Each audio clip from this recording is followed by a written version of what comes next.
Recently, my husband Greg received. Meu esposo Greg recebeu recentemente um diagnóstico que exigiria uma cirurgia intensiva e meses de quimioterapia. Assim como muitos de vocês que enfrentaram uma situação semelhante, começamos imediatamente a orar por ajuda divina e pelo poder de Deus. No domingo após a cirurgia de Greg, o sacramento foi ministrado em nosso quarto do hospital. Nessa ocasião, fui a única a tomar o sacramento. Um pedaço de pão e um copinho de água. Na igreja, geralmente me concentro no sistema de distribuição do sacramento, a preparação, a bênção e a distribuição. Mas naquela tarde, ponderei sobre a dádiva do poder de Deus disponível por meio da própria ordenança sagrada e da promessa do convênio que eu estava fazendo ao pegar aquele pedaço de pão e aquele copo de água. Aquele era um momento que eu precisava do poder do céu. Em meio a sofrimento, exaustão e incerteza, eu me perguntava sobre essa dádiva que me permitiria obter do Salvador o poder que eu tanto precisava. Participar do sacramento aumentaria a companhia do Espírito do Senhor comigo, me permitindo recorrer à dádiva do poder de Deus, incluindo o ministério de anjos e o poder capacitador do Salvador para superar essa provação. Eu nunca tinha percebido com tanta clareza que não é apenas quem realiza a ordenança que importa. O que a ordenança e nossa promessa do convênio possibilitam também merece o foco da nossa atenção. As ordenanças do sacerdócio e as promessas do convênio permitem que Deus nos santifique e faça maravilhas em nossa vida. Mas como isso acontece? Primeiro, para uma ordenança manifestar o poder de Deus em nossa vida, ela precisa ser feita com a autoridade do Filho de Deus. Como uma ordenança se torna disponível é importante. O Pai confiou a Jesus Cristo as chaves e autoridade para supervisionar a maneira como as ordenanças são entregues. Sob sua orientação, dentro da ordem de seu sacerdócio, os filhos de Deus foram ordenados para ocupar o lugar do Filho de Deus. Segundo, não fazemos apenas promessas no convênio, devemos cumpri-las. Nas ordenanças, fazemos convênios sagrados com Deus e Ele promete nos abençoar se cumprirmos esses convênios. Será que compreendemos que é a combinação das ordenanças com o cumprimento das promessas do convênio que nos permite recorrer ao poder de Deus? Naquela tarde, ponderei se eu, uma filha do convênio de Deus, compreendia plenamente como acessar a dádiva do poder de Deus ao participar das ordenanças do sacerdócio e se verdadeiramente reconhecia como o poder de Deus agia em mim. Em 2019, um convite profético foi feito às mulheres da igreja, nos ensinando como invocar o poder do Salvador em nossa vida. O presidente Nelson nos convidou a estudar Doutrina e Convênios 25, uma revelação dada a Amy Smith em Harmony, na Pensilvânia. Aceitar esse convite mudou minha vida. Mês passado, tive a oportunidade inesperada de visitar Harmony. Embaixo das árvores de bordo, o sacerdócio foi restaurado a Joseph Smith e Oliver Cowdery. Perto daquelas árvores fica a porta da frente da casa de Joseph e Emma. A casa tem uma janela em frente à lareira. Eu fiquei de pé, perto da janela, me perguntando o que Emma teria pensado enquanto olhava para aquelas árvores. Em julho de 1830, Emma tinha 26 anos de idade. Ela era muito jovem. Estava casada há 3 anos e meio e tinha perdido seu primeiro filho, que ainda era um bebê. Sua sepultura ficava perto da sua casa. Ao olhar pela janela, não foi difícil imaginar o que ela estava pensando. Certamente, ela se preocupava com as finanças, com a perseguição que ameaçava a sua segurança e com o futuro deles. E ainda assim, a obra de Deus estava progredindo em todos os lugares ao seu redor. Será que ela também se perguntava sobre seu lugar no plano, seu propósito em seu reino e seu potencial aos olhos de Deus? Acho que sim.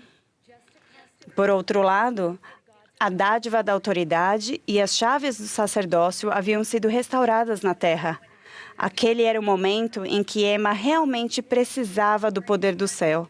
Durante seu sofrimento, exaustão e incerteza, imagino que ela tenha se perguntado sobre esse dom de Deus que daria acesso ao poder dele, de que ela tanto precisava. Mas Emma não ficou apenas de pé naquela janela pensando. Enquanto o profeta Joseph estava sendo ensinado sobre chaves, ofícios, ordenanças e como dar assistência no serviço do sacerdócio, o Senhor, por meio do seu profeta, deu uma revelação a Emma. Não para Emma, presidente da Sociedade de Socorro, mas para Emma, de 26 anos. Por meio de revelação, ela aprenderia sobre a santificação interior e a conexão por convênio que aumentariam a capacidade dessas ordenanças do sacerdócio de atuar em sua vida. Primeiro, o Senhor lembrou Emma de seu lugar em seu plano, incluindo quem e de quem ela era. Uma filha em seu reino. Ela foi convidada a andar nos caminhos da virtude, um caminho que incluía ordenanças que dariam acesso ao poder de Deus se Emma permanecesse fiel a seus convênios. Segundo, em seu profundo luto, o Senhor lhe deu um propósito. Emma não era apenas uma observadora da restauração, ela era uma participante essencial no trabalho que estava sendo realizado. Ela seria designada a explicar as Escrituras e exortar a igreja. Seu tempo seria dedicado a escrever e aprender. Emma recebeu um papel sagrado de preparar os santos para a adoração. As músicas que cantariam para o Senhor seriam recebidas como orações e seriam respondidas com uma bênção sobre sua cabeça. E, por fim, o Senhor traçou um processo de santificação interior que prepararia Emma para a exaltação. A não ser que faças isso, o Senhor explicou, onde estou, não poderás vir. Se lermos a seção 25 com atenção, descobriremos que um importante progresso estava acontecendo. Emma passaria de filha do reino para mulher eleita e, por fim, rainha. Os esforços de Emma para cumprir suas promessas de convênio com o recebimento das ordenanças do sacerdócio aumentariam sua companhia com o Espírito e com os anjos, capacitando a guiar sua vida com uma orientação divina. Por meio de seu poder divino, Deus curaria seu coração, ampliaria sua capacidade e a transformaria na versão de si mesma que ele sabia que ela poderia se tornar. E por meio das ordenanças do sacerdócio, o poder da divindade seria manifestado em sua vida. E o Senhor abriria o véu para que ela pudesse receber entendimento vindo dele. É assim que o poder de Deus age em nós. O presidente Nelson ensinou: tudo o que aconteceu em Harmony tem consequências profundas em sua vida.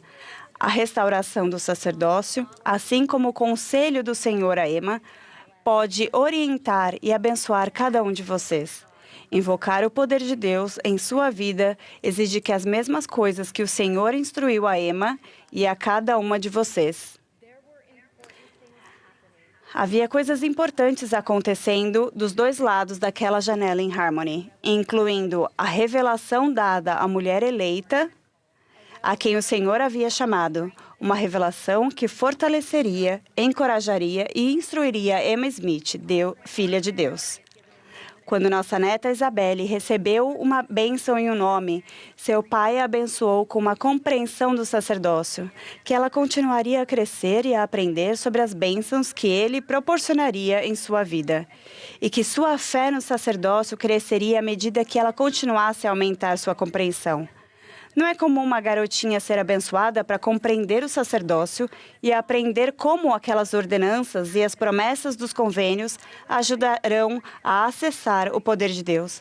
Mas lembrei de Emma e pensei, por que não? Essa pequena filha tem o potencial de se tornar uma mulher eleita em seu reino e, por fim, uma rainha. Por meio das ordenanças de Deus e do cumprimento de suas promessas do convênio, ela poderá acessar o poder de Deus para ajudá-la a superar tudo o que a vida trouxer e se tornar a mulher que Deus sabe que pode se tornar. Isso é algo que eu gostaria que cada moça compreendesse. viver à altura de seus privilégios. Aprendam como as ordenanças do sacerdócio e as promessas do convênio permitirão que o poder de Deus entre em sua vida com maior eficácia, atuando em vocês e por meio de vocês, capacitando e preparando para que vocês alcancem seu pleno propósito e potencial. Estudem e reflitam sobre as ordenanças e as promessas do convênio que fazemos em cada uma e o poder de Deus que acessamos por meio dessas ordenanças. Lembrem-se de que não é apenas quem oficia na ordenança que importa. Aquilo que a ordenança e a nossa promessa do convênio dão acesso também merece nossa atenção. Partilhar do pão e da água é um lembrete semanal de seu poder agindo em nós para nos ajudar a superar as provações. Usar o Garmet é um lembrete diário da dádiva de seu poder agindo em nós para ajudar a nos transformarmos. Todos nós temos acesso à dádiva do poder de Deus, toda vez que tomamos o sacramento, sempre que passamos pelo umbral de um templo. Esse é o ponto alto do dia do Senhor para mim. É por isso que dou valor à minha recomendação para o templo. Em suas ordenanças manifesta-se o poder da divindade. Desse dom, testifico. Em nome de Jesus Cristo. Amém.